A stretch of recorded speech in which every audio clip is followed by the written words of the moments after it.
Another awesome show. The Round 11 wrap is here. Lads, what did we discuss? I'm going to talk about Nick Daicos' bodyguard. Oh, love that. And I'm going to tell you why the Dogs, even though they've lost to the Suns and the Cats in the last 3 weeks, are a better flag chance than both of them. beautiful. AFL Today is starting right now. Round 11 is done and dusted, and welcome to AFL Today's weekend wrap. I'm your host, Liam McAllion, also known as the Stats Guy. We've got Leo Mullaly in the corner, as always. Weird to say after a Hawks loss again, but he'd still be fired up for the show. How you going, Leo? Will I be fired up? Look, I don't think anything happened 4:15 at the G yesterday. I think it was just a bit of nothing. I was just preparing for the North Pies game. Oh, yeah, sure. I can't believe you keep going to North games, but respect to you. Helping out your mates as well. Yeah, that's it. A bit of charity work. That's Bit of charity work. We've also got a debut today. We've got Wally on. Check him out on Honest Beers, Footy Form Guide. He does it all, but thank you very much for jumping on, Wally. This is awesome. Thanks for having me, guys. Great to be here. Looking forward to getting stuck in. Like Leo, I don't really want to talk about the Hawks game, so we'll scan over that. I noticed that neither of us were on it on the run sheet, which I think is probably a good idea. I think we actually originally had one of you guys on it, and then I was like, oh, they're gonna be sad, so I'll cover most of it, and then I'll just push to you guys every now and then. It would be a very negative post-game review. It'd also go for a minute. Yeah. We'll go for a minute. All the Hawks fans are like, Be about 2 sentences, I reckon. 2 seconds. No, we will cover that game, of course, and every single game. Make sure you check out AFL Today on YouTube. Make sure you hit the subscribe button. Follow us on X, Facebook, Instagram, and TikTok. That's Aussie Rules Today on Facebook and AFL Today AU on all the rest of the socials for more footy content all season long. All right. Let's get into it, lads. The ladder check. We're going to start with ladder check. Of course, you got Collingwood on top of the ladder, still 36 points. They easily got through North Melbourne. That's 9-2, that healthy 132%. You've got Brisbane, Gold Coast, and now Kuwarna are in the top 4, which is very handy for the Crows there. They're up and about. Then you got 5th. You've got Geelong, 28 points. Also the Hawks. Dropping out of the top 4, lads. What do we feel? Nah, just move on. Just move on. Biggest stories in footy. There is not enough. There is. Then you've got the Bulldogs slightly dropping, but they'll still be all right. I think in 24 points in 7th. 8th is the Giants. Their percentage is a little bit below par, but they're still hanging on to 8th at the moment. You've got Walyalup, the Freo Dockers there in 9th. You've got Essendon, they're still hanging on. They're still hanging on towards that top 8. 24 points in 10th.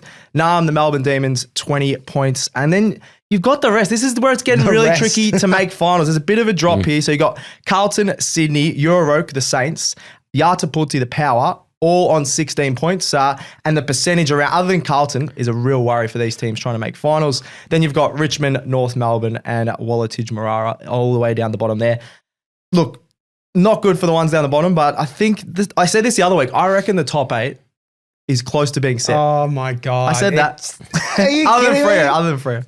We're not even halfway through the season. Of course it's not set, Stats Guy. I know, I knew that would fire you up. Anyway, that is the ladder check. Let us know how your team's going in the comments. Let's get into the round 11 results, lads. That's what we're here for. We're starting off with Thursday night at GMHBA Stadium. It was Bazball. Bazball. Bazball. That one, actually. Why not? The Dogs taking on the Cats. Geelong, 20 goals, 7, 127. What a scoreline. Western Bulldogs, 16, 7, 113. We've just put you right in the firing line, Wally. You got the first game. Beautiful. All right, so what we hoped for was electric finals-like atmosphere down there, and we got it. And I think that from the start with Kane Corns putting the Bailey Smith headband on the broadcast and a bit of chat with Bevo and all of this, there was just little spot fires all over the place. And then Bailey turned up. So it was fantastic in terms of his performance for Geelong. He had the 33. Him and Holmes were great in the midfield. The Twin Towers down forward. Now, this is a new pair that we're going to start talking about here because Neil and Cameron combined for 11 goals. So Geelong turned up in every facet and did what Geelong do, which is make less mistakes than their opposition and play good, solid footy at home. So Geelong did everything they needed to do. Bailey held up his end. I think the Dogs let us down a little bit. They did. 100% they did. With how they started this off. I wanted to see, like Beijing games, Kobe through Pau Gasol. I wanted to see someone run through him. And I don't care if you give away a free kick. I'm not talking about a head-high shot. I'm not talking about something. Just run through his body, hit him, split him down the centre and say, you know what? You've been talking about us. You're not with us anymore. Yeah. I would have enjoyed that. We didn't get that. Yeah. they didn't really go to him. It was only late when him and Libby got into a little bit of it. Well, I just wanted them to tag him. I know it's not as simple as that because they've got some big names. They don't that are have getting a tag cleared. of the Dogs. But like put Libby on him even for a quarter. He said after the game that he was really nervous leading into this. And then when he gets to the start of the game, he's like, oh, they're not really like hard tag at all. Yeah. If they tagged him, it would have gone a long way in this one. Couldn't agree more. Now, the other thing for the Dogs probably should have won this game. They were so costly. They've kicked 16 goals, 17. They've had more inside 50s, and the Cats have kicked 20 goals, 7. And that's why I talk about the Dogs were making errors. And a lot of these were really gettable goals. Oh, yeah. A lot of them were right in front. And if you have a look at the list of goal kickers, and then you have a look at the list of all the people that kicked a lot of behinds, they weren't noted goal kickers. So there was midfielders and halfbacks that were attempting to hit the scoreboard, and it was just not working. So their inside 50s were not efficient. They didn't have an efficient use of it. So that was really, really poor. All of that being said, and even the umpires just getting involved again when they probably don't need to, but we're not going to bother with that. No. What I will say, and I'm very keen to hear your thoughts on this, I think that coming off 2 losses in 3 weeks to the Gold Coast Suns and to Geelong, that the Doggies are still in a better position than either of them to win the flag this year. And I would be more confident in them winning the premiership. They went and played in opposition territory in less favourable conditions with depleted sides against full-strength sides, and they arguably should have won both games, but if not, they've got so close. Do you think Gold Coast at the MCG are going to be able to do what they did to the Dogs up in Darwin? That's a very good point. Of course not. I'll give you the Suns. Okay. I'll give you the Suns. Do you think that Geelong, when the Dogs have a full-strength team again, will be able to hold on? And do we think the Dogs are going to kick that badly again? And do we think that Geelong are going to have such a high free kick count? For me, we're talking about it. There was a couple of kicks in this game, and I just think the Dogs are setting up beautifully, and they're going to build, and they're going to get the likes of. It sounds like Darcy's going to play in the back half of the year. It's not He's like back within the next month, which is that insane. Is wild, It's absolutely insane. Which tells us it was probably a misdiagnosis by all of us experts, right? Everyone, like, that looks really bad. He's going to be out for but like you, the you year. add to that, and you go, the midfield is scary, and as good as Geelong are. And as good as Smith and Holmes is becoming a gun midfielder. Holmes was so good, And you hope they get Danger back and all that. The Doggies, the only midfield depth that can go with the Doggies, I think, is Brisbane, and we'll talk more about that. Yep. But yeah, I genuinely think out of the 3 teams that have played the last few weeks, and the team that's lost both games is the ones I want to be on. Yeah, I just want to play devil's advocate. Please do. Please do. We look at the Cats run home. They play the Tigers twice, the Bombers twice. They play Roos, Eagles, Saints, and Port. To me, that's all wins. They could get a lot of wins. They play I Lions agree. at home. They play Suns at home. And I just think that sets them up perfectly for the double chance. And I don't think the Dogs will get the double chance. I think they'll be just outside. Yeah. And I think this experienced Cats side that's done it every bloody year. They do it every year. They've done it every again. year. It's so frustrating how good they It'll are. just set themselves up to just have that extra edge over the Dogs if it did come down to the flag. The Dogs are the hottest. I think the hottest team. After the last 2 weeks, I know it's tough to say because they did just lose. There were some good losses there, which doesn't happen too often, but they were. So They were very, very good losses, and the win in the middle of them was emphatic. I will say this, I do agree with everything you said, but a fixture gets you into the finals. You have to be able to play finals for you to win a grand final, and I just think the Dogs might have it. But only time will tell on that. But look, all in all, it was a great game. I mean, we just needed them to go to Baz a bit harder, didn't we? Oh, yeah. I thought it was a letdown. 100%. Yeah, it really agreed. was. It really was. And I thought Max Holmes was one of the goals of the year. It's going to be that run down the wing was unbelievable. There we go. All right, Friday night at the MCG, dream time as always. Essendon, Richmond. Essendon, 11 goals, 581. Richmond, 8 goals, 1058. Leo, this is your one. Yeah, this is my one. I thought this was a pretty even contest was. for most of the game. And then the Bombers, their gun sort of took control of it in that second half. I thought it was pretty obvious that Richmond missed Bolter.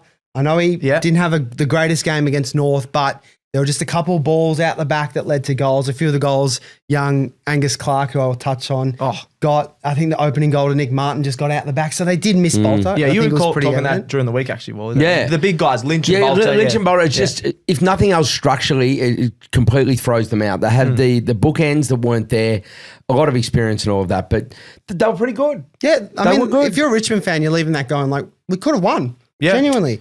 I want to give a shout out to you though, stats guy, because you predicted it on the Thursday show that Nick Martin would win the Yuccan medal. Oh, I wish I put some money on it. Damn should it. have. I'll take that. He was unbelievable. He was definitely best on because ground. Zach Merritt lit up the stat sheet, but he was just getting cheapies. That's a bit stiff for Zach Merritt. No, they put him at back pocket and he was getting a lot of cheapies out the back. He deserves some cheapies. Yeah, he does. for so long. His shoulders are probably sore. Yeah, so exactly. that's fair enough. But Nick Martin was awesome. Yeah, 35 disposals and 2 goals. I don't think many are beating that for the medal. Can I ask your opinion on this one? Lawler, did we miss a trick there? Did Uzo miss a trick by not having him spend more time in the midfield? Yeah. And spending so much time up forward. I know when he gets one out, wasn't he? Yeah, and when he gets the ball, I know that he has scoreboard impact, which is fantastic. But this guy's he's already one of their best players. Yeah. Let's get him in the midfield. I think, and he's a unit. Like he's built for he's got footy. 100%. His body's already. He's not like got a draftee's body. No, he's scary. But they played him too much. Like you can start him forward because that was like a cool move. I was like, Uzo's just going. We're going to play him forward. Great. But then when they were losing the clearance, like they got smashed in the clearances 2 weeks in a row. I think it's 20 plus clearances the other way for the Bombers. Yep. Just put him in there a bit longer. I don't know. They needed to. And he's unfortunately injured his hamstring now. I know. So, which sucks even more for Tigers fans. Mild, apparently, not overly bad. Okay, that's good. Which is Very good. Maybe we'll see Smiley. Yeah. Lawler out. Re-injured himself at training, didn't he? Oh, don't. maybe not. Yeah, maybe not. That's not happy news. No, it's not. It's not smiling. I also want to, Zach Merritt we touched on was awesome. Angus Clark, 3 snags on debut. He brought some life to the Bombers. It was good. It's just a bit of a feel-good story. I did want him to get the 4th when he was he had that flying shot of goal, about 45 out, but unfortunately hit the post. And I want to give a shout out to Archie Roberts, who I think he had around 34 disposals, but he's a very good outside player for them. They've got a few of those, McGrath, Redmond, even Nick Martin to an extent. Yeah. So they're just adding another one to the list. He's learning off Redmond of being a bit of like a bit of dog in him, and he loves a chat, loves a fight, Archie Roberts as well. But I really like last month. He's good averaging like response 25. after Riley West said he was too small as well. Oh, was that Archie Roberts? Yeah. So right. he's actually done well to come back. Yeah. You don't want to get told you're too small from one of the smallest players in the league. That's brutal. And then for the Richmond side, I think we've talked about it every week. They're green shoots, Richmond's green shoots. Yep. And on this week's edition, just a good shout out for Sam Banks, 29 disposals, used the ball really well. And Kane McAuliffe, 21 disposals. I sort of had a knock on his efficiency, but you look at the stat sheet, it was 81%. So just 2 little gems coming through for him. So if you're a Tigers fan, just get a little happy about that. They're ahead of schedule, aren't they? Yeah, for sure. Absolutely. Yeah, because everyone had him. Well, a lot of people had him 0 wins. I think a few of us had a few different ideas. But yeah, as a Richmond fan, you won't be too displeased. And as a Bombers fan, you're just like, happy days. Take the win. Hopefully win next week. Exactly right. Yep. All right, that is dream time. Let's get into Saturday at Marvel Stadium. Carlton, GWS. This is Carlton 12-10-82. GWS 17-8-110. This is you, Wally. This was Carlton's season in a nutshell, this game, I think, and we'll talk through that. But the story here was Toby's 250th. 100%. Oh. Outstanding. Amazing. You just love this bloke, and I think that the world has gone full circle on him, and they've come around going, yep, we love Toby Green. I think the umpires almost... I think the Toby Green rule is going away. Yeah, he's not getting as many frees against him. No. I think it was an even ledger of a few each way, which is for him pretty good. Yep. He's had 28. He's kicked 3 so he's hit the score sheet a heap. He's had 6 clearances. He's had 13 score involvements. So he was in everything. And you could see the emotion he showed late when he kicked a couple of those goals. Like he really, really enjoyed it out there. I love that they had the Guard of Honour and some of the others, like Jezza Cameron was there. Jezza was there, yeah. There was heaps of other of his former players. Yes. What? Kokonakis. Kokonakis What was he doing there? Well, I don't assume they're mates. Yeah. What? That is Just so niche. random. He loves It's a niche. bad boy friend, Kokonakis, with Kyrgios, Toby Green. Yeah. That's funny. So it was a really enjoyable watch. So Carlton, I think Charlie Curnow's game summed up Carlton's game. And I say it like this: Curnow was up and about. He's kicked 2-3 in the first half, and he had 1 touch in the second half. Now that 1 touch was a goal, and it got them within a kick in that third quarter. Yep. So they had a little bit to give. We've seen their second halves have been really bad. They had a little bit to give. They got within a kick halfway through that third quarter, and we thought, hang on, maybe they're on here. And then they just turned into Carlton mode. Oh, it's brutal. And then just- Carlton mode. They gradually just came apart, and you're starting to, it's bad when opposition supporters are feeling sorry for a Big Four club. So no, people might feel sorry I don't for know if North. I am yet. Just There is people, mate. There is people, though. There is people, and I'm one of them. Oh, wow. I've sat there. I sat there at the Hawks Carlton game. Yep. And then I went to Carlton Collingwood, and I had to watch Carlton supporters go through it, and I just felt for them. Well, they've got it's a good team. They got the list is like, I don't know about the depth, but the actual like stars are there. The stars are there. Yeah. And it's just, that would be so frustrating as a Carlton fan. Yeah. But yeah, it is brutal. But I think 2 questions for you is, first one, are Carlton done now? Are we happy to go? We'll put a line from them. They're not playing finals. Yeah, what are they? I 4 think and they are. 7. They're 4 and 7. Yeah. And then you've got, like, you look at the ones above them, I'd be backing Melbourne and Freo, who are above them right now, to push towards the 8 rather than Carlton. I know that when you look at something, you go, you're only 2 games out. You're 2 games in percentage out. So you've either got to win big or you have to win 3 more games than all the teams above you. Yep. So that's the whole thing you have to do, because if you're not winning, you can't climb the ladder. So it's not as easy as we're only 2 games out. No, you need to find those wins against these that these other teams don't get. Yep. It's not going to happen. So would you rule them out too?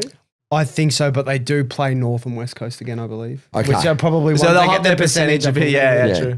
My second question is, are the Giants still a premiership threat when they're at their best, or do we just think that there's just too many red flags? I think they are, because they are missing some key pillars at They the are. moment. They definitely are. You know, you look at some of the players that did play, and their bottom 6 I don't think is particularly great, but they are missing some key players. So I think they get them back, have sort of a really strong second half of the season. We know what the Wave can do, the Tsunami can do. I still think at their best they can tilt for a flag. I guess the follow-up question is that, do you think they can sustain their best for a whole finals campaign? Because every year we see, whether it's a prelim, whether it's a qualifying final or a semi, or whether it's on grand final day in 19, they find one too good. They lost by a point to Collingwood in a year they probably would have gone on and won that grand final. You would think that way they were playing. Then they coughed up a 7-goal lead to Brisbane. Like, this is... I can't trust them. I'm not even sure for the. I'm not in on the premiership at their best still. Like, I just really, I'm not happy with, like, Toby Green. He finally does this, but is he going to go back into his shell next week just because it's his 250th big game? He hasn't been himself at all, and a lot of their players haven't shown any consistency, even their like big names. So in fairness, I'm not sold. There's very few footballers that are able to sustain their peak after 250 games. True. So most are not playing at their absolute peak of their career at 250 plus, unless you are a freak and you are somebody like Scott Pendlebury, Adam Goods, Burgoyne, these guys that still played 250 to 350 were amazing. Brent Harvey and Robert Harvey, great example. Yeah, Brent Boomer's could have played 500. He should have now for North. He should have. I'm so building with that still.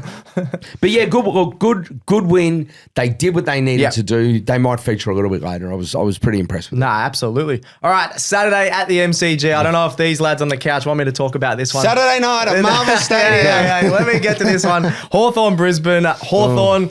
8 goals, 12.60. Brisbane, 14.993. Brisbane, they break the Hawks' curse of 5 straight. So the Hawks had 5 straight against them. And this is a crazy stat. The first time Brisbane had beaten the Hawks at the MCG since 2004. I was 4 years old. Yeah, you were 4 years old. That is, I had to double check that because that's unbelievable. How does that even happen? So, mate, you're going back to their like three-peat, well, the 4 years in the grand final. Like, you had to go that far back. Yeah, it was pretty amazing. Will you tell us how you saw it? And we'll chime in. You're trying. I don't know. You're wrong. You're an idiot.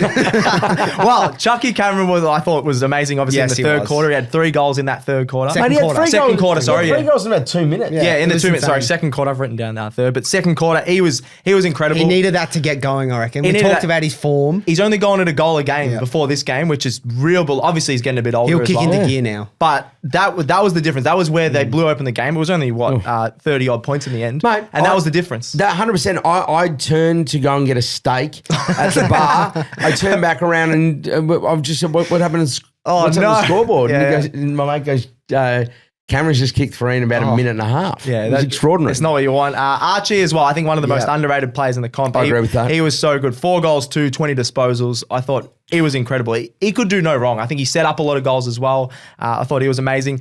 The other side of it that you touched on before, Wally, the midfield depth and dominance from the Lions was unbelievable. They led the clearances by 17. Obviously, Newcomb is the leader in there, but it was boys versus men. It was, yeah.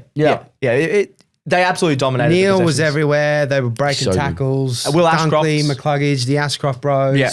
I thought when Rayner went through there, he was a presence. So we just didn't have an answer. No. So, yeah, this score still just was pretty close. Both teams lacked a bit of polish at the start. There wasn't too many goals. I thought there was going to be a few more goals in this one. Not getting reward for inside 50s. Now, I'm going to put a few questions towards you guys as Hawks fans. I think you know a bit more about this. I'll put my coach's hat on. Thoughts on Hardwick playing forward for most of the game? Do we think that he could have gone to Cameron earlier or just go to him as a backman? Because I think he is the player that could have shut him down. That 3-goal was the difference from Cameron.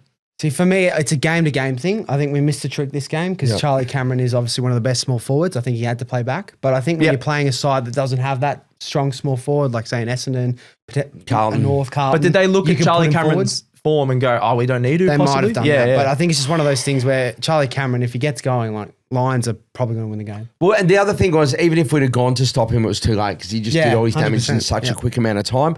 Look, for me, I still go back to the selection table and go, Cal Shadir was never going to have a good game. He was off. He was coming back. He was never have a good game in Darwin. Hindsight, we should have played him this week. Or Darwin's a tough fixture for a big guy. Or even play him again because they said he was omitted. They weren't saying there was soreness. There's no management. I think that was what we missed. Yep. For the first time this year as well, Gunners looked, Jack Gunston looked just a bit old. Yeah, a bit older. Jack Payne had him on the lead. Yeah, and he just for the first time this year, it looked like, I don't think the game has gone past him. No. Quick, he still had 0-3, so he could have kicked a couple of goals. No, but they I were. know what you're saying. He didn't look great. He didn't present. I'll tell you what, playing a tall on the whiz was a masterstroke. Yeah, it was. Like actually playing somebody with a bit of height. Well, everyone's got more height than I was going to say, But playing someone with more height on Nick Watson, actually, it just worked. Yep. And he was completely annulled throughout the game. He was nowhere. No, the Lions had really good tactics, I thought. They were just really good. I think you guys called it, actually, Leo especially, said they might bounce back here because they've had a horrible month, Brisbane. I said on the show that I thought they had no chance, but I think you called it, yeah. And then I tipped Hawthorn. So that makes sense. Yeah, make that make sense. One more question for the Hawks fans. I don't mind Weddle being the utility. I thought he was pretty solid. He had 23 disposals, a goal. He's the best player. Mitchell just puts him everywhere, like wherever you need him.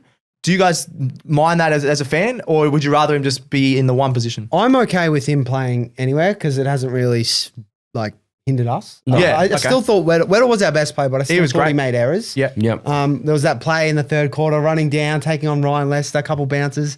And I know Gunston slipped in the square, but he just kicked it straight to Jack Payne and we had a few options on. So he's got to work on that part of the game, and I don't think that comes with the positional change. Yeah. Fair call. Can I just say, just on this too, because we've spent a bit of time on Hawthorn, which I appreciate making us go through that.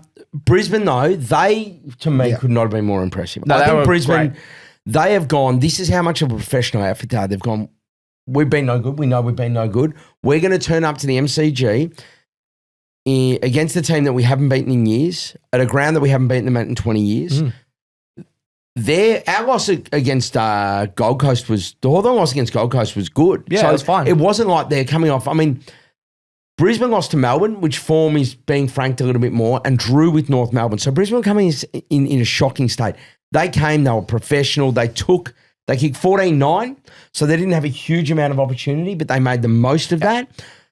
If they can continue anything like this into the finals, then they have the team, they have the game plan, and they have the experience to win the flag. Yeah, this will give them confidence at the G again, like if they face another good team at the G as well. So they'll be fired up. I genuinely think it's them and another team that we're about to preview. Yep. I think that will be review. Sorry, I think that'll be the grand final. Yeah, this could be their turning point, and this just shows that we sort of can't underrate Brisbane. They've just done a professional outfit and they know what they're doing. I still have question marks around Gold Coast and Geelong. Yep. I think the Brisbane, Western Bulldogs and Collingwood have now gapped the field. I agree with that. I think that they're the three.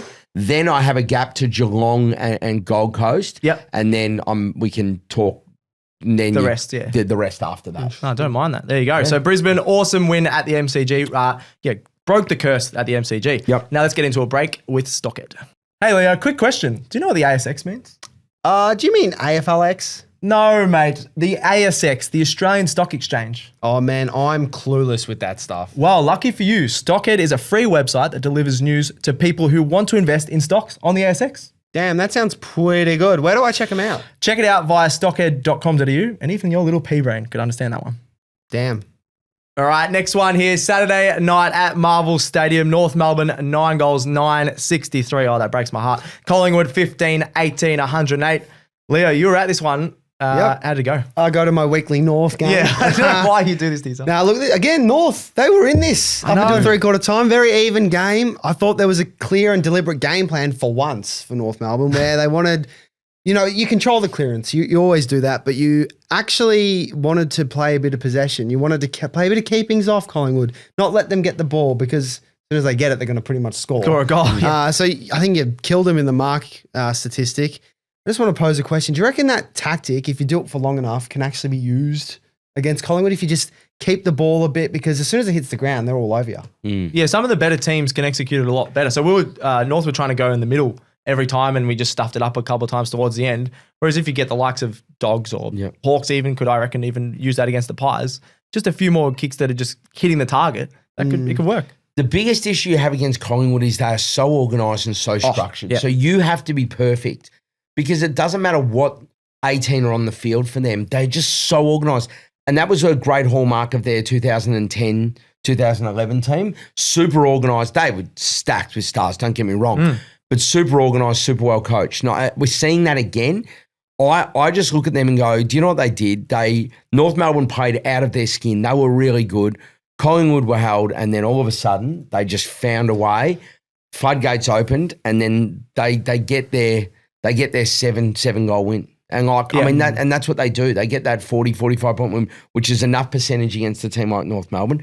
And the show rolls on, mate. They were uber impressive. And I reckon if every team in the AFL played their best footy tomorrow, they would be very, very, very hard. They might have gone back past Brisbane. Like even when they're not at their best, they're getting 45. It was very similar, 45-point wins. Like even very similar to the Essendon game, where Essendon sort of were in the game for most of it, and then the Pies their fitness took over as well. They always just know how to find another level. Yeah. And Nick Daicos, everyone raves about him, but 17 disposals in the last quarter. He didn't do much at all before that. And he had a big last quarter. The third, didn't need to. Sort of last quarter and a half. Dominated. Yeah, he just stood up, and North had no one to go with him. I think it showed leadership beyond his years. I know it's only North Melbourne, but the step up, games on the line, very impressive. On that about no one going with him, I'm filthy with Clarko. You got to play Will Phillips. Will Phillips dominated against him last year. I don't care if he plays one game this year. He would have helped North a lot if he went on Daicos. Can I ask the question on this? Is there an issue with Will Phillips being able to sustain that for 4 quarters? He held him for 3 quarters. And Clarko took him off. So he was coming back from injury that last year. Is he susceptible to blowing up? I don't think many people. Daicos is fit. Everyone talks about how good of a trainer he is and that he's super fit.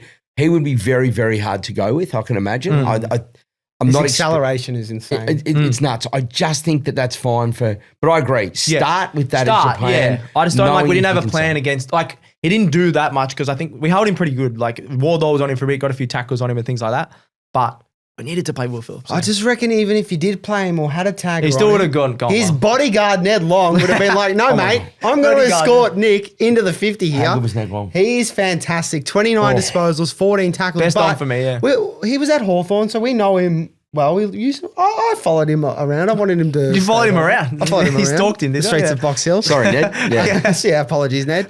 By the streets of Box Hill. That's actually not the first sports person Leo's stalked. You stalked Jai Richardson on Cricket Today as well. We can't talk about that. Restraining order. But look, his knock was his ball use and his kicking, but he used it superbly in 15 score involvements for an inside midfielder. You don't ever see those numbers. He's got to be the most in the conversation for most improved player this season. And massive amount of tackles. Yeah, 14 tackles. He wins the ball and he's there for the tackle as well.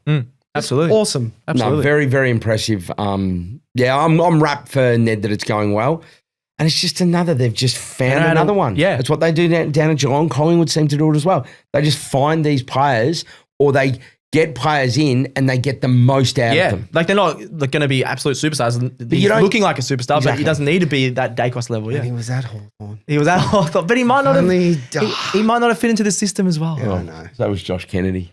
Oh, boy. Yeah, you don't want to talk about that. Don't want to go down this road. Yeah, anyway. I thought they were really good defensively. Paul Curtis had his first game back, but Quainer was really good, really solid on him. Larky couldn't. Even Billy Frampton again, 2 weeks in a row, he's been really solid. I think some of the forward entries from North were costly. Wardlaw's tackles were very solid, but he needs to be a lot cleaner. North need to be a lot cleaner overall. Is there frustration as a North fan? We spoke about you asking us as Hawthorn fans. Is there frustration of a North fan where you go to watch your team and you don't know where your players are going to be playing? Yeah. And even more so, they're players that are midfielders or are defenders. Like they should be playing a position. So LDU, I think, had a lot of time forward. Sheasel, I'm not sold as him as a forward. He's not going to kick goals. He's just drafted as a forward. I know, but he doesn't kick goals. So I think we're playing a lot of players in the wrong position. Would you just have Sheasel in the midfield? Put him in the midfield. He has the tank like Daicos. I'm not saying he's anywhere near Daicos yet, but like Daicos. He's pretty good. He's pretty good, but we need to just put him in the midfield. I'd rather just put our best players in the midfield. I know we're already still winning a lot of the clearances, but I think we are playing a few players in the wrong position. Okay. Yeah, absolutely. All right, Collingwood got the job done there. Again, North put up a strong fight, but they got the job done. Saturday night, the other one at Optus Stadium. This is my one. Walyalup, the Freo Dockers, 15 goals, 10, 100. Yartapuulti, the Port Adelaide Power, 7 goals, 9, 51. They've absolutely smoked them here. Look, I was on Tracy Watch on my big call. I caught him for 6 goals, and he's got a big fat donut. I don't know if he played. He got 12 disposals, I'm pretty sure, so he did play. But he was nowhere near it, and he didn't even need it. But they scored 100 points, lads, without Tracy kicking a goal. It was wet, but I couldn't believe that. I'm absolutely shocked. Yeah. I was the same. I was big on him. It's like a good tall forward against Port Adelaide usually means a bag. Yep. Absolutely not. It was ridiculous. They didn't need him. So they had the rising stars stepped up. You had Murphy Reid. I wanted to pose that question too. He had 4 goals. Is he up there in the rising star? I think Ashcroft is obviously going to win. I don't think he can win it. I don't think he can win it, but top 3 I'd say at the moment. Yeah, you would take him. I think that you still there's obviously Law. There's Harvey Langford as well. Langford and Ashcroft. So I reckon that and the Ashcroft and those 3 probably just ahead of him. Is this one of the best drafts? Actually, just a bit of an impromptu one. This is a good draft, in my opinion. It's a very good draft. It's like they've all started really well. I'm telling you right now, Richmond's got a couple. Is it Taj Houghton and we spoke about Smiley earlier. Like those, there's heaps of them, but those 2 were both. They were both talk around those before the draft, saying these could be the best. This could be the best player in the draft. That sort of chat, but injuries and things crept in. So it'd be interesting to see how that comes out. But this draft, you're right, mate. It is looking like a super draft long term. Like we've had years where the draftees aren't kicking 4. They're not having 30 plus disposals. Where that's happening. Like every game is having that rising star doing really well. The four guys we just mentioned there could have won other rising star years. Yeah. And that's when you know it's a really, really strong year. Absolutely. The Power, they started really strong in this one in the wet. I was thinking, maybe the wet conditions might suit them here because Freo, they just like to blaze away, but the Dockers' speed and fitness just absolutely took over. The Power actually had more inside 50s, more tackles. They led a lot of the stats, but the Power were just, the Dockers were so efficient heading forward. Yep. Luke Jackson. I got to talk about him. He was everywhere. He was like an extra midfielder for a ruckman. Unbelievable. 21 disposals, 8 clearances, awesome goal from the pocket. He's just stepped up, and I just want to see him do something like that almost every week because he's the reason they can get big wins. If Sean Darcy doesn't play, then if Sean Darcy, do they just need to get rid of Sean Darcy? Well, I think at this stage Jackson might be the one leaving. So yes, would you do the straight swap Pickett for Jackson if I was Freo? Yes. I would. If I was Melbourne, I wouldn't. Melbourne need a small forward. If you know they're both going anyway, you just accept it. Yeah, you might have to. Yeah, it's not a bad it's not ideal. But I think Kozzie's going to have a better career. Yeah. But it depends what they sort of both need. Yeah, because Melbourne need Kozzie, I reckon. More than Freo. We saw that today. Yeah, we saw that absolutely. Rory Atkins, bit of a random one. He turned back the clock. He's played for the first time, I think, in at least a year and a half. He had 25 disposals, 7 marks. I haven't heard the Rat's name in a long. He used to be a good super coach player. Him getting a mention on this show was not in my bingo card. He played really well for the Power. So he stepped up without Jason Oliver. We said who's going to step up. And he did. I didn't even know he was going to play. He had Ollie Wines. He was solid. He had 33 disposals, but the 9 turnovers, 50% efficiency. That's not good enough. I think he's a bit past it, Ollie wants. Yeah, the old blockhead. Because the Lego head, they call him, I think. The other one, Steve. Minecraft. You've also got Cooper Simpson. Another got 53,000 people brought him in Supercoach. I forgot to do it, so I'm actually really happy about that. And he's done an AC joint injury, which is brutal. And then the big discussion point, Alex Pearce. Now, I want to get your opinion on this one, lads. Darcy Byrne-Jones, they're going at a contest. Darcy Byrne-Jones has gone back with the flight. Alex Pearce is taking him out while he's trying to go for the mark as well. Both eyes on the footy. And so far, he's got given 3 matches. He got given 3 matches? I think that is a joke. It just came out just before. Really? Okay, that is ridiculous. If his eyes are on the footy and he's going to mark the ball, so he's not choosing to bump, then I don't know what we're asking these players to do. You have to brace for contact. So they were saying duty of care on Pearce's end, but if you're going back with the flight, I want to see the ruling on if you're going back with the flight. There's no duty of care for yourself. You just got to let the guy mark it. Yeah. So that's it. So you got to let Port have a shot on goal. You can't hit him. Yeah, I don't understand this one. There's been like to the Paul Curtis one that I went off about on this show. This one I think is almost worse, just because Pearce was clearly going for the footy. And it was a footy act. If he didn't go for the footy, the coach is going to give him a spray. Okay, so what we might have here is a scenario where they've gone, okay, we're going to err on the cautious side by giving him 3 because of the result of the accident. And there's accidents happen. The fact that we're suspending people based on the outcome as opposed to the intent is ridiculous. They need to fix it up. I'm hoping this one just gets overturned. I'm hoping this is one of the ones where on appeal they go, all right, look, we've seen it. We can see the vision. We're going to use common sense for once. We haven't had one. I reckon we've had 1 or 2 of those out of about 10. But there's always a collision of some description. It's very rare that the person has their eyes fixed on the ball and is attempting to mark. I don't think we've seen anything like that. True. So hopefully a bit of common sense. Yeah, hopefully it is. I have a question to fire back at you two. Yep. If you were Kenny Hinkley, would now be the time that you would walk away and say thanks? Good call, yeah. And do it yourself on your own accord. I don't think you ever will. No. But I genuinely would walk tomorrow. If they continue down this path, I think at least the last month he should, because it will help Justin for next year. I think if he has Sin. Oh, sorry, not Justin. What have I got? Josh Carr. Why have I said Justin? They're going to get a player coach in. Yeah, player coach, why not? No, Josh Carr. If he has a month run in for next season, I think that will help. And I reckon they'll be discussing that.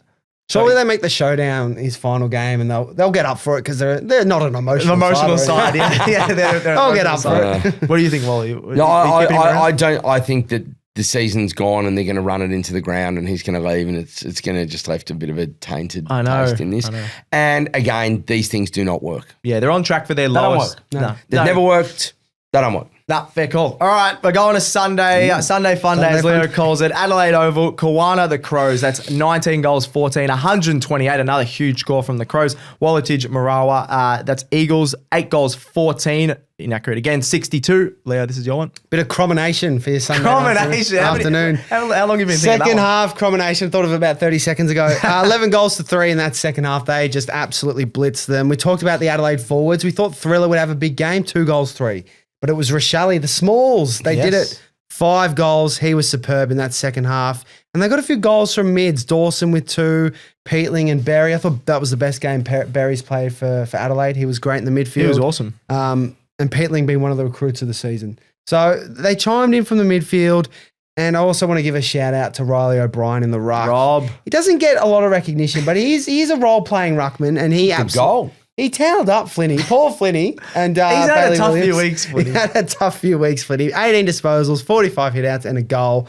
Not bad for Riley O'Brien. Probably one of the smartest players in the AFL. He's got a doctorate or something? Yeah, I'm pretty sure he's very smart. Very smart. And he's got a hole in one not that long ago as well. He's good at everything. He's just good at everything. He's good at everything. He's not the most good. How many goals has he kicked? I'm trying to find how many goals he's kicked. 14 goals in 131 games. So I thought he would have played more games than that. There we go. Just under 10%, so or just over, I should say. Yeah. Just to add on this, the Waterman injury was Grimmer's thing. So hopefully, I don't see how there is, but hopefully there's some sort of good news coming out of that because he's the exact sort of thing that they need out there on the park. Bit of confidence. And let's be honest, he's great for the game, and I think we all love him. Yes. So I think it'd be great to get him.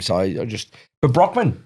Yes, another Xbox How we player. get all this horse chat here? In fairness, you have to address problems. I'm joking. He was He very was good. very I'm good. joking. Believe us, we don't want to bring this stuff up, mate. Yeah, Do you think we want to sit I here and get peppered with a past questions about player. why we were bad? I want Brockman at Hawthorn still. Exactly. You loved him, yeah. He's a little pocket rocket. Nah, he played his best game for West Coast. I Yep. think it was around 16 disposals, a goal. I think left a couple out there with a couple behinds. But he's just a little spark in that forward line. Always does the right need thing it. when he gets the ball. Yep. He doesn't really make a mistake. And the Eagles as well as a whole, 55 inside 50s. So they were getting the ball in there, which I think is a really good thing for such a young midfield. But they just couldn't quite convert, which was obvious in that second half. Yeah, you got a top three 55 offense. inside 50s away from home. That is a huge positive. I think. Yeah, absolutely. Very, very. Quick question for you. Yep. Rochelle's game with a 2 key forward line as opposed to the 3 usually. Is that another sign that maybe we go just to the 2 and maybe Tex isn't part of the finals plan this year? Possibly. He's been pretty good, though, for the first 6 weeks. It's more, or you could leave Fog out. I mean, I'm not saying, Yeah. but is it time to go to a two tall forward line as opposed to the 3-headed monster? I think I'd stay with the 3-headed Okay. monster. But if it's raining, then you obviously wouldn't go with 3 tall With the forwards. conditions. And is Yeah. Tex the one you leave out? I think Tex would be, and I think Tex is the one. I don't think he'd play next year. Like I think he'd retire. So Yeah. Oh, you probably, you reckon? yeah, you probably get the 2-headed monster next year. And Okay.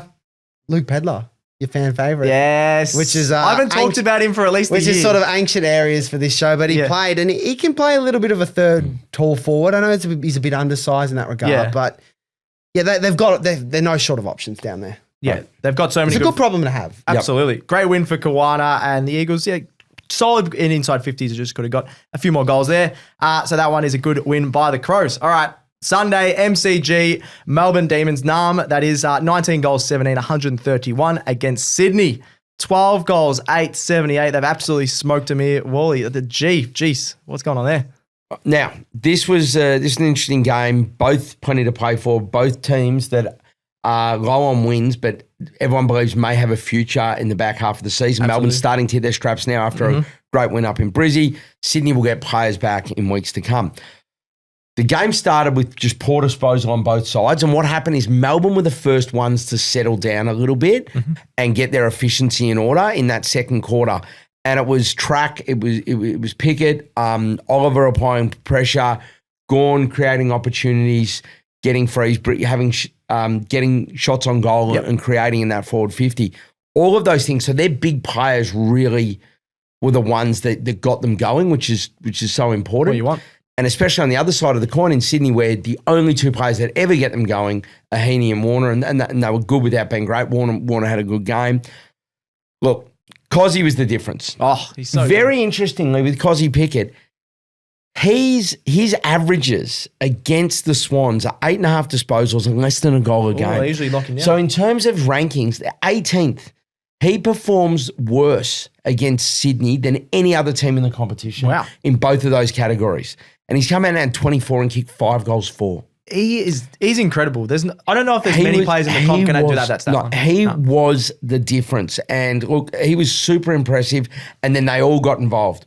Track got involved. Yep. It was his 200th game. Great to see him happy, celebrating with Clary. Like they're up and about. Salem he got a goal. Fridge kicked goals. Like everybody, all of their stars contributed to this win. And Kozzie was the headline with Track, and it was brilliant. So they got their kicking efficiency back over that 70%, which you really want to see it in. Sydney's did not leave the 60s all game, so they continued to make errors and turn the ball over. That they have a grossly undermanned forward line at the moment. I know, without a Marty out again. Oh. It was a nightmare down there. It's not a forward line when you've got guys that don't play forward usually. No. It's handling. I will say this though, Melbourne, one knock on Melbourne, the second quarter I thought they might kick themselves out of this. They had 23 to 5 inside 50s. So it's the biggest differential in inside 50s, or the second biggest that Melbourne's ever had as a club, they were saying on the broadcast. They kicked 3 goals 8 and the Swans still managed 2 goals straight from their 5. So I was like, that's the sort of thing where you worry. You come back after half time and go, how are they going to respond? They responded really well. They ran it out. Melbourne's going to be a fun team to watch. I don't know if they can make the finals, but if someone is to come from outside the 8, I think it's them and Freo. Yeah, I agree. As the ones presenting. Yep. Yeah, absolutely. I agree with that one. Absolutely. All right, that was the MCG on Sunday. Let's go to the last game. This is at Marvel Stadium. Euro-Yroke, the Saints, St Kilda, 8 goals, 13-61. Couldn't get the job done over Gold Coast, 12 goals, 8-80. Dimmer, this is a win for Dimmer. He hates Marvel Stadium, as he's mentioned before in the press conferences. It's actually his second win in his last 11 there. And I think this is a real confidence-boosting win for the Suns. I know it wasn't amazing, but just to get the job done after coming back from Darwin, it's very tough over there. And getting a win at Marvel, which they were 1-4 under Dimmer, that's a good win. It's a good win for the Nepo babies. Is that that's what Ross called them. I love that. Ross called the Gold Coast Suns before the Get a game. bit loose, Nepo Ross. babies. He's just saying whatever he wants. Yeah, I love that. I think as he's gotten older, like the last 2 years, he says absolutely whatever he wants. He can get away with anything. I love it. Yeah. I feel like if another coach said that, might cop a bit from the media. I think he might cop a bit. Oh, but they love him in the media, I reckon. He can say whatever he wants. Noah Anderson, he was everywhere. 36 disposals, 11 clearances. Thought that was probably his best game of the season. I thought he was unbelievable. Yep. Cooper Sharman, Leo always talks up Cooper Sharman on this show. Cooper. He could have had a big Did bag. he kick 3? Yeah, 3 That goals. was my surprise of the week. Was I it? think. Oh, there you go. Yeah, there we go. take it. 3 goals. Noted that. Yeah. 3 goals, 3.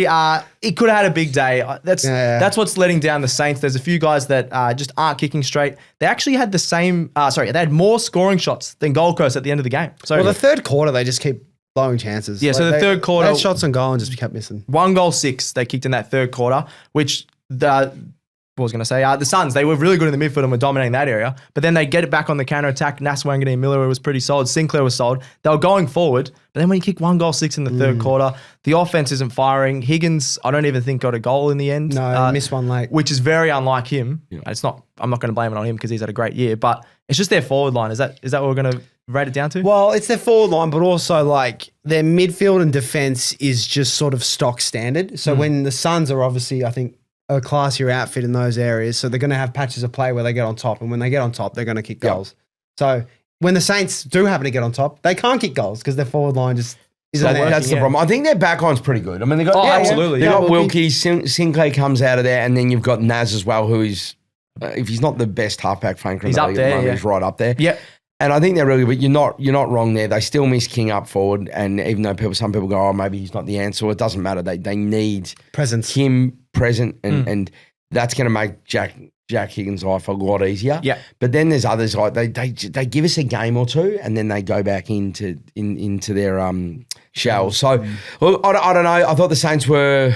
Oh, they're going to hate this. I thought they were going in defeat, and I think that they're probably sick of hearing that sort of stuff. It's like as a very North fan, similar you to would North. know. Yeah, exactly. absolutely. So they want different results, but I also don't think that they thought this was their year. Yep. And they are going to have games like this where they play well and lose by a few kicks. They're going to have games that they get a win, and they're going to have games where they get pumped. Yeah. They just need ongoing improvement, and they just need to sign Naz. They I need know. to sign him. Don't Don't worry worry about what the BDK's doing. Exactly. You don't need Don't TDK. worry about, but sign Naz. I couldn't Sign agree Naz. more because he's an absolute freak. Yep. 35 disposals he had. And the Suns, I know that they didn't win by that much, but that's just a big confidence-boosting win after a tough few weeks as well. So Especially great after they on lost to Richmond there. and they're back into the top 4 as well. So they'll be loving that. All right, that's all the round 11 results. We've gotten through those ones. Let's get into the tipping results. Leo, what the hell are you doing, mate? What am I doing? Let me just check 5 this week. Stop tipping the Saints. I gotta stop tipping the Saints. the Saints. Who have they got next week? Are there any chance? The alarming one for me here was that you tipped the Blues.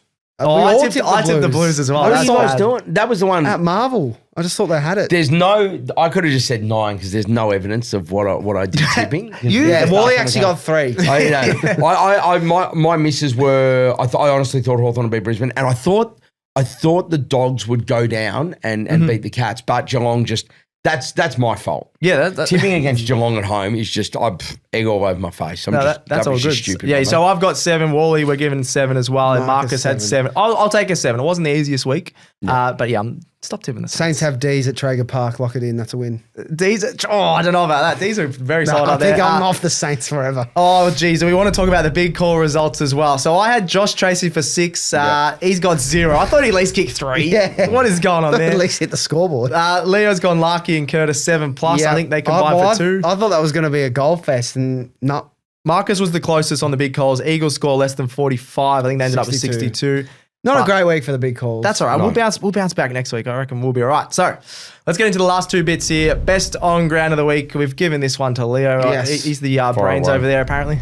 All right, for one vote, N. Martin, 35 disposal, 2 goals, Jochen medal winner. Yep. He was just a class above. Yeah, Deserved the medal. I like Love that it. one. 2 votes, T. Green. 2. Oh, I reckon that's stiff. I reckon I know who's coming for 3 then. 'cause yeah. 28 disposals, 3 goals. It was just vintage Toby. How good was it? 50. It was great to watch and good to see him perform that way after a month of sort of poor Bit of form criticism by his as well, standard. yeah. A bit of pressure on him. 3 votes, K. Pickett. Yeah, 24 disposals, 5 Pretty goals, left a couple out there. As you mentioned, Wally, he was the difference in the game. Deserves the 3. There were a lot of people I thought, Noah Anderson was up there. Noah Anderson, Ned Long. Ned Long. Because I have a bit of a soft spot for him. Jazza kicked 6. Bailey Smith, you could even argue. There was so many people, but I gave it to Pickett. No, fair call. That's fair enough too. Fair enough. All right, full credit, best team of the round. We've given this one to Wally on his first show. You can have this segment, mate. Well, who was the best teams of the round? So I'll just say that it was a tough round to pick this because there was a lot of teams that had to win and did win. Yep. So the likes of a Collingwood and a Melbourne that really needed those wins and got the job done, I left them out. I've gone with 3 teams who are contending for the pointy end. I like that. Yeah. And I just think that they all had 3 very important wins. 1 vote, Cats. Yes, they're a little lucky that the Dogs sort of let them in the game a lot more than they should have, and then they took that advantage and they ran with it. They won at home. They did a great job. Bailey Smith was awesome. They're setting themselves up for another top 4 finish, damn it. They're just God damn it. Just give someone else a go. No, jokes aside, Cats, they get 1. Other weeks, they could have got 3. 2 for me, the Giants. The Giants came here. They needed to win. There was a lot of pressure. Toby Green has done so much for that footy. They owed him. And I love the way they did it. Carlton did come a couple of times at them and then they just put them away. Yep. And I was really, really impressed. And for me, 3 votes for the Lions. This is the first time in maybe all year that we've seen the Lions and go, oh, they can go back to back. Yep. And I know we've all said that because they were winning without looking good.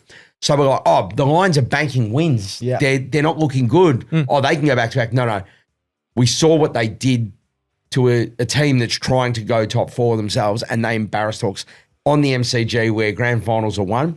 Brisbane, for me, went straight back into flag, calculations is a very real possibility. So I give the Lions 3 votes. No, we might need you on there every week for that. That was very good reasoning. Sometimes we have a bit would add Essendon in there. Yeah, maybe put Essendon in there. But Melbourne, I think. Falling over the line against Richmond. Yeah, falling over the line. Don't know about that one. All right, that will do us for AFL Today. If you enjoyed today's episode, make sure you subscribe to AFL Today on YouTube and follow us on X, Facebook, Instagram, and TikTok for more footy content all season long. Subscribe, star, and like all of our shows on your podcast apps. That's Cricket Today, AFLW Today, which is planning is in the works. Hold all tickets, True Bloods, Honest Beers, and Footy Form Guide. You'll see Wally on there, so that'll be good fun. Thank you very much to Joe behind the camera. Thank you very much, Leo. Absolute pleasure. Thank you very much, Wally. The debut. Thanks. You'll be back, I reckon. I'd love to come back. Yeah. I've thoroughly enjoyed it, guys. Love talking footy. Hopefully our team has a win next time. Yeah, you'll need a Hawks win next time. And thank you very much to everyone in the fans and things like that. So we'll see you on Wednesday for the midweek madness. We'll catch you then on AFL Today.